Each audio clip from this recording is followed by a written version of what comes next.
Welcome back to Real Estate Mindset. Today's video is going to be absolutely bonkers. Now, the data is in, and once again, Redfin has come out with their weekly housing market update, and I'm telling you guys again, they're manipulating their graphs. We had an additional week-over-week decline of $750, and look at the trajectory of their graphs. That's exactly where I'm going to start in today's video. But don't forget, like this video, subscribe if you haven't already, and I'm serious, you guys, like this video, just hit the like button. And either way, I hope you guys enjoy. Here's the thing that I've been screaming for the past couple months.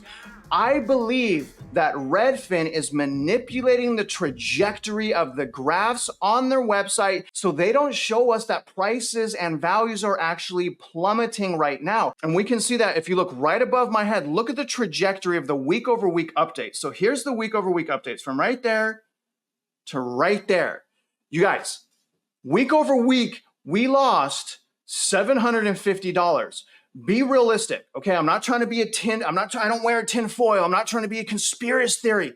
But look at the trajectory. How is that going down? You guys, look above my head. Is that going down? I want you to comment below and tell me if that's going down or that's going up, because realistically, you guys, home values went down, and that trajectory should show us that, but it doesn't. So understand that Redfin, in my opinion, is deceiving you and me. But unfortunately, we are at the mercy of the data, and Redfin is really the only place that I can get on a nationwide average, week over week updates on the 4-week rolling average of median sales price. So we are stuck with using them, but I also wanted to let you guys know, holy smokes. So when I find out that someone's trying to deceive me, I don't ever trust them again. And to me, that is that's proof.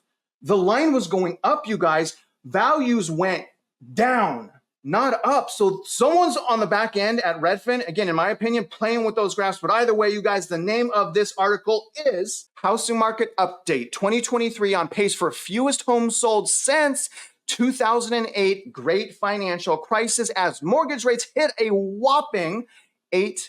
So Redfin has 3 paragraphs here. Honestly, I didn't want to waste my time here, but I'm just going to read it for you guys anyways. So what Redfin economists are saying. So here's Redfin's economists now. Let's see what they have to say. High mortgage rates are still high. Prices are making it harder than ever to afford a home. I'm glad that they included prices and not just interest rates. Do you guys agree? Good job, Redfin. Thank you for mentioning the overpriced houses, shutting many young people out of homeownership and causing homeowners to reevaluate whether 2023 is the right time to move. Mortgage rates are staying higher longer than anticipated, keeping everyone except those who need to move and pushing our sales projection for the year down to a 15-year low. The last time home sales were this low was during the Great Recession. At that time, tough economic conditions and slow demand pushed home prices down 30% year over year in some parts of the country, creating an opportunity for first-time home buyers to snatch up starter homes. But this time, there's no deal to be had. I find it so reckless and foolish that they make that statement, because we're not in recession yet. They're basically comparing the Great Recession compared to what's going on right now. But the problem is when they do that, they're comparing the horrible times to like us just beginning. We're not even off the plane ride yet. We haven't even technically started recession. We don't even have unhinged unemployment, and they're saying there's no deals to be had. Well, maybe there's no deals to be had because we're right in the front end of a recession. Comment whether or not you agree with me. I mean, give me a break, economists. Where'd you go to college? Seriously. Only 2 more paragraphs and then we could just jump into the data. What the numbers say, the average daily rate hit 8% this week, the highest level in 23 years, going back to the year of 2000 when I was still in high school. Rising rates have pushed buyers to the sidelines, with mortgage applications dropping to the lowest level since 1995. That's insane. And Redfin's home buying demand, a measure of tours and other early stage demand indicators, at its lowest level in a year. Pending U.S. home sales fell 8% year over year during the 4 weeks ending October 15th. That's the smallest decline in a year and a half, but that's mostly because sales plummeted at this time in 2022. Low inventory is another factor dampening sales. There are 14% fewer homes for sale than a year ago as homeowners stay put to hold on to relatively low rates, except if you are a recent homeowner. Remember, they're not talking about the recent homeowners. The recent homeowners don't have any equity and have high interest rates. Think about it. And here's the last little paragraph on what real estate agents are saying. Great. Redfin agents recommended that buyers who are frustrated by low inventory and high housing costs consider new, new construction. I told you guys. I told you guys. I told you guys new construction was leading. I told you guys insane buying incentives. There's too much inventory with new construction, by the way, and the insane buying incentives aren't working. But that's where agents are selling. They're pushing everyone to new construction because they got 4.25%. They're paying all the closing costs. In some communities, 15 to 20% price cuts. Hello? Sales of newly built homes are holding up better than existing home sales, largely because builders, unlike regular homeowners, aren't locked in by lower rates, and they're often more motivated than homeowners to close a deal. Let's take a look at this week's leading indicators. The daily average interest rate was a whopping 8%. That is the highest interest rate in 23 years, while the weekly average was 7.57, again, highest level in 23 years as well. Now, mortgage purchase applications are down 21%. That's huge, guys. That's according to the Mortgage Bankers Association. If you are an industry professional, you certainly feel the recession right now. Now, another thing that's good is Redfin home buying demand is down 6% year over year. That's absolutely wonderful, especially because there's been so much toxic home buying this year. Now, Google searches for homes for sale is down an astonishing 22%. Let's take a look now at median sales price. And you guys can see here last week, remember, and you guys can see the other report, we were at $370. So this is down, again, $750 week over week, and that line was going up. You guys saw it. Rewind the video. Go hear yourself. They're manipulating the trajectory of their charts. Change my mind. Seriously, look at it. Change my mind. Now, median asking price is $385. That's 5% year over year increase, while the median sales price is up 2.5% year over year. Again, when we look at the 4-week rolling average. Let's take a look at this week's winners and losers. Starting in the winners column, Anaheim, California is up 17.4%. But what's really interesting, guys, is this is not taking into consideration where they were at from peak. Pretty much all of these metros, not all, but almost all of these metros are still down from their peak. And if you don't believe me, here is a lovely chart from Black Knight showing the change in home value from the index 2022 peak. And look at all these California locations right here. All massive negatives. The biggest negative, 13.5%, is Austin. Now, the East Coast has been doing pretty well. Number 2 is West Palm Beach at 12.7, New Brunswick, New Jersey at 11.4, San Jose, California at 10.6, Newark, New Jersey, 10.6%. Now, take a look at the losers right here. Really, really crazy how Texas has really moved up this list. And that is not like Texas. Texas is usually way stronger. But look at this, guys. The top 3 metro areas with year-over-year price decline, top 3 are now in Texas.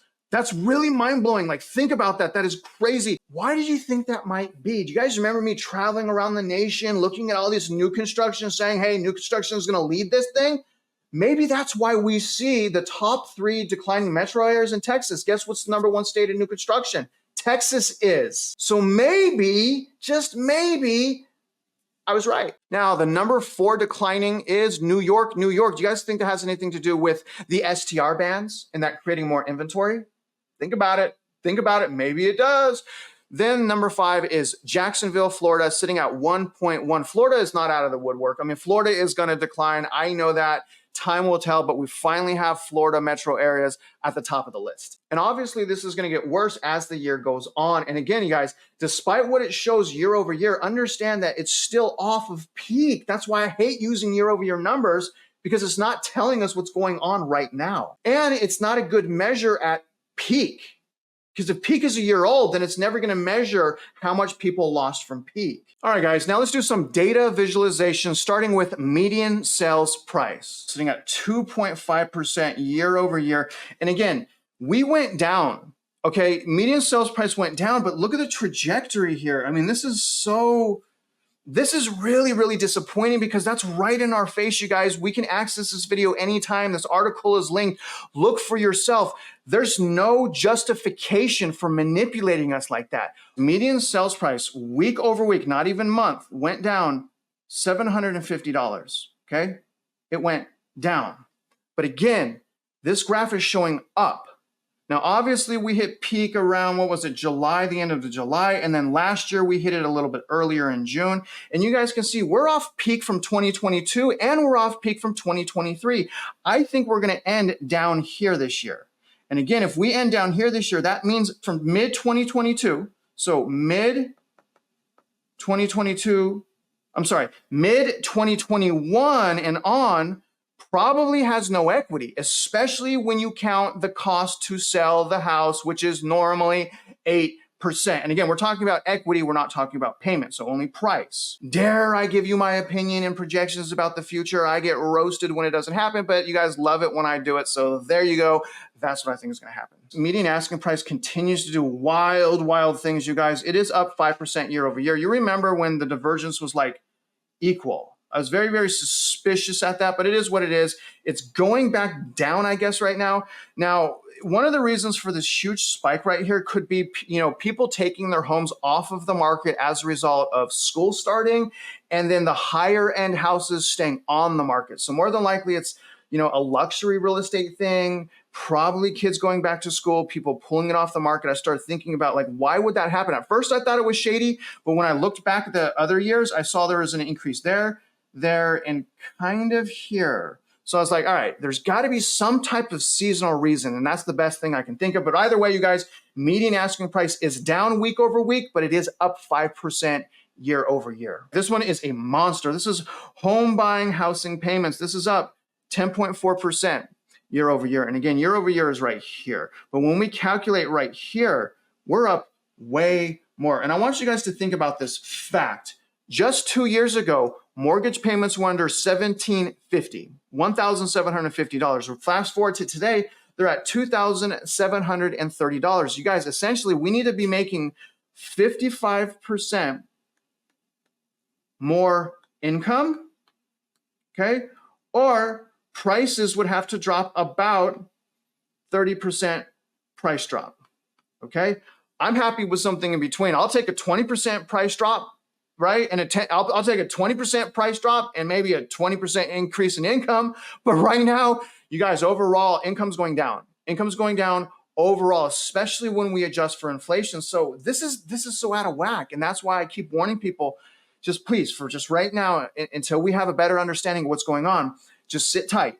Just sit tight, increase your purchasing power, stay out of the market. I mean, unless you're some super savvy investor with a whole bunch of millions of dollars in liquidity, even then, they're not investing in the housing market. But still, guys, I just really think it's risk off right now, especially when it comes to owning real estate, especially if it's your first home. Pending sales are down 8% year over year. New listings of homes only down about 2% year over year as well. Dun, dun, dun. Active listings. So active listings still down 14%. Unfortunately, we're sitting at about 820,000. I don't think I'm going to win my bet, unfortunately, with Johnny. I needed to get to 1 million. I mean, we're on our way, as you can see with that red line. But really, I think with the rate drops this year and the quantitative easing that happened with the bank bailouts, I really feel like it put us several steps back this year when it pertains to inventory growth. But either way, you guys, active listings is down 14% year over year. It looks like we had a small increase possibly week over week. What we do see exploding right now is the actual supply. So finally, there is less demand than there is supply. It was actually the reverse, and that's why people kept purchasing and prices went up.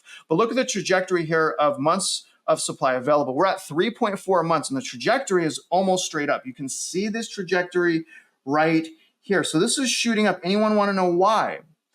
I'm going to probably say because of the interest rates and the lack of affordability, and really demand for buying is wrecked. Purchasing power is absolutely destroyed right now. We're starting to finally see that kind of work its way through this entire cycle. So again, months of supply is going up. This is a beautiful thing. We need more like 6 months. Will we get that this year? I don't know. But we don't have a lot of time left. We have about 2.5 months to go. If we don't get it this year, I'm sure we will next year, especially if we go into the recession and we have the unhinged unemployment. Here's another good one, guys. This is at a record as well. This is a record high. 6.7% of listings had price drops. It's important to understand they're only talking about homes that had price drops in that 4-week period of time. Realistically, in your metro area, literally in your metro area, there's probably more like 30 to 40% of total active listings with price cuts. Literally go on Redfin, type your metro area in and see how many total price cuts there are. You guys, it's 30, 40%. It's not 6.7. It's just during this time period, it's 6.7. That's a record high. I mean, this is sitting at a higher level than we were last year. So we have less demand, more price cuts, more unaffordability. Purchasing power is wrecked. I mean, come on, you guys. I mean, realistically, if as long as we can break 2024 home buying seasonality, this bad boy is going to just continue to crash in prices. Not just sales transactions, I'm talking prices. Redfin home buying demand at its lowest level in the last 4 years. So it's down 6% year over year. This is the lowest level, again, it's been in the last 4 years for this time of year. You can see that right here. So this is great. And honestly, now that rates are over 8%, at least from the time I'm recording this, demand is only going to continue to go down because interest rates are going up. And this data is not reflecting that yet. It takes time for the 8% interest rates to be reflected in this data. But either way, you guys, we have an overwhelming amount of changes happening in our housing market. And as a consumer myself that is renting, all I'm doing is I'm staying patient. I'm keeping my mindset right. I'm staying positive. I'm